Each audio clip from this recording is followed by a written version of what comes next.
नमस्कार मित्रांनो, स्वागत आहे आपलं स्मार्ट मराठी माहिती या यूट्यूब चॅनलवरती। मित्रांनो, राज्यामध्ये पोलीस भरती प्रक्रिया सुरू आहे।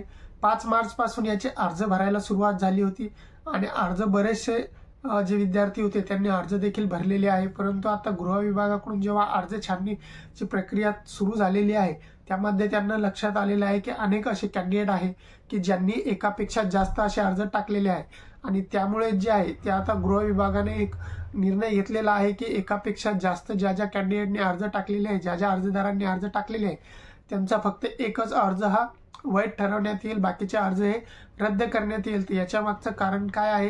तर याच्या मागचं कारण असं आहे की जे अनेक कॅन्डिडेट असतात, जे विद्यार्थी असतात त्यांचे एकापेक्षा जास्त ठिकाणी निवड होते अनेकांची।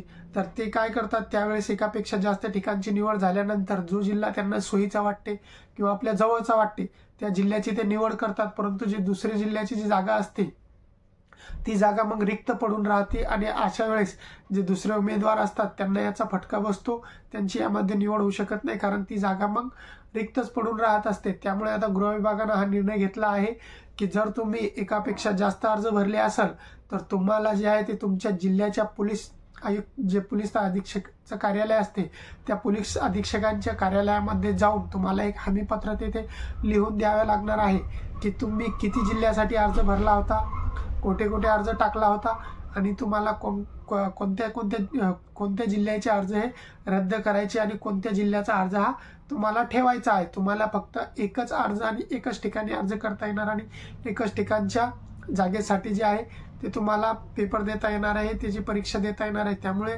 याच्यासाठी जे आहे ते अंतिम तारीख ही 17 मे आहे।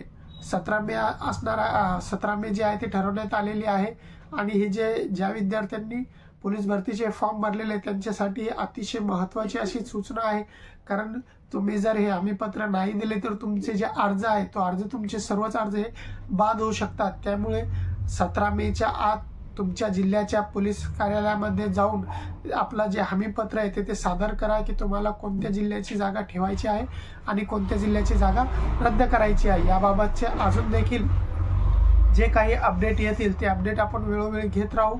चॅनलवरती जर नवीन असाल तर चॅनलला सबस्क्राईब नक्कीच करा, व्हिडिओला लाईक करा आणि शेअर करा। जय हिंद, जय महाराष्ट्र।